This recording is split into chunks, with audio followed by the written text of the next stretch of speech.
Wala akong gaanong nalalaman sa kanya pero familiar sa akin yung isa niyang gawa. Yun yung Nature's Church sa may Las Piñas.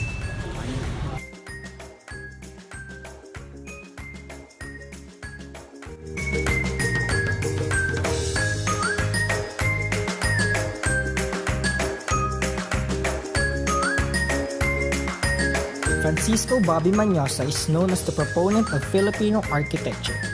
Born in Manila on 12th of February year 1931 to Manuel Manosa Sr., a Harvard-educated sanitary engineer who was instrumental in designing Manila Waterworks System, and Maria Trump, a film and stage actress, Bobby was the seventh in a brood of 8. After finishing his high school studies at San Beda College, Manosa enrolled at the University of Santo Tomas College of Architecture, graduating with a Bachelor of Science in Architecture degree in year 1953.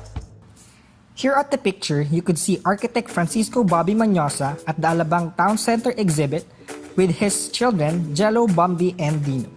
Bobby Manosa designed the Tahanang Pilipino, which is popularly known as Coconut Palace, which is located in the Cultural Center of the Philippines Complex. Initially conceived as a guest house for visiting artists at the nearby cultural center, the Tahanang Pilipino was intended to express Filipino hospitality.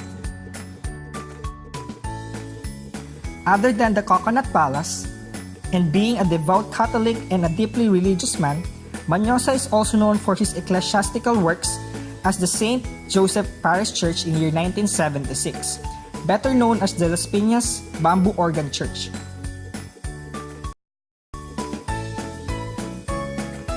The Mary Immaculate Parish Church in year 1988 in Munwok Village, Las Piñas City.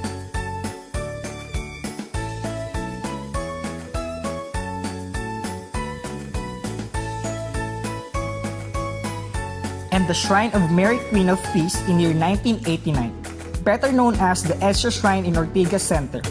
To celebrate a People's Revolution, the architect designed a People's Church.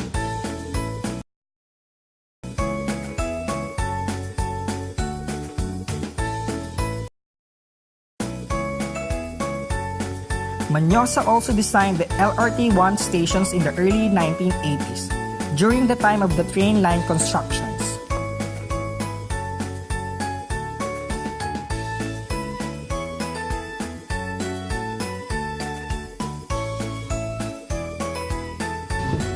Para sa akin, ang national artist ay yung mga Pilipino nakagawa ng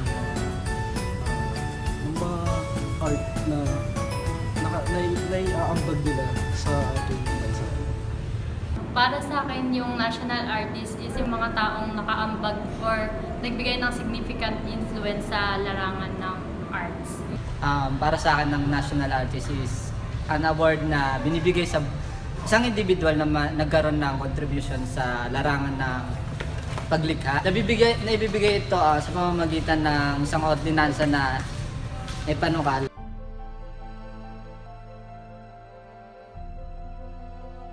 Familiar sa akin si Juan Luna at para ang isa sa mga sikat niyang gawa ay ang espolarium na makikita naman natin sa National Museum. Si Victoria Edades, si Galo Ocampo at saka si Carlos Botong Francisco. Mas familiar ako kay Ryan Kevin, yung mga kantang ginawa niya, tapos mga kinumpos. Step into the mind of a visionary, an innovator, a genius, one of the most influential architects of the 20th century.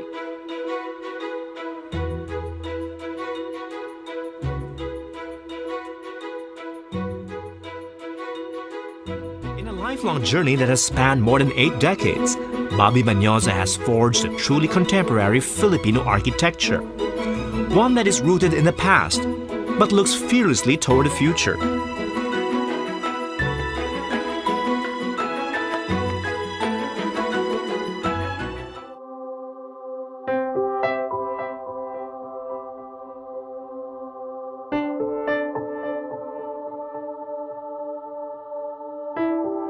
Bobby Manosa was already known as an architect for the Bahay Kubo, and I wanted to have a house among the rice fields. So since Bobby was a good friend, I thought he was the best person to consult on whether it was possible to have a bahay kubo in the 21st century in the rice field. So that was the mindset I had, and I think I spoke to the right person. I've always admired the Manosa design, but since I'm not one who would own a resort or a beach house, I decided why not get Manosa to design a resort-looking house in Metro Manila. A few years ago, I was in the Manosa house, Manosa residence, and Tito Bob all of a sudden, dragged us and brought us around the house. And I was very impressed that he had a story for every part of the house, and I wanted my house to be that way.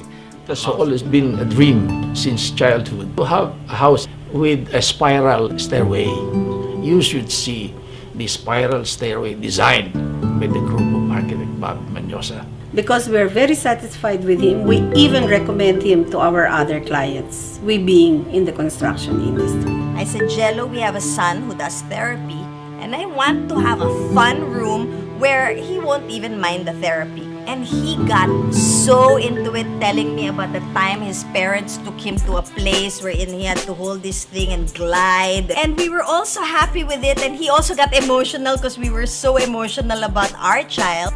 In the end, Bobby's architectural style is a highly individual interpretation of Filipino design principles. Built structures that blend with the landscape. Indigenous materials transformed through modern processes. Spaces that meet the needs of the individual, the family, the community, and the Filipino way of life.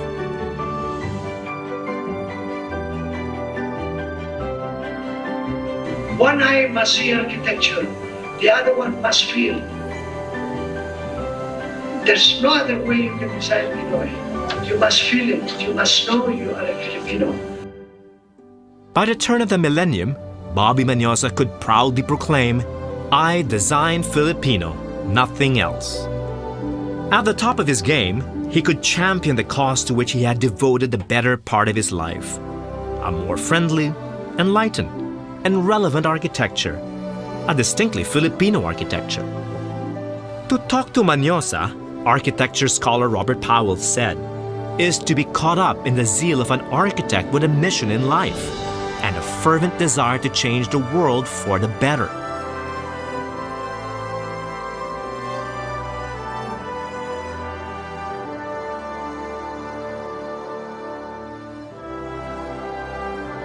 Thanks to a successful practice, Bobby has changed his world for the better. No longer is he the lone voice in the wilderness crying, "Back to the Bahay Kubo." His ideas have helped to transform the built environment into one that is, more and more, recognizably Filipino. Younger architects have followed in his footsteps, seeking their own answers to the questions he once asked himself.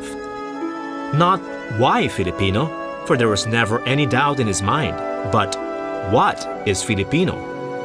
The answer is something each of us must discover for ourselves.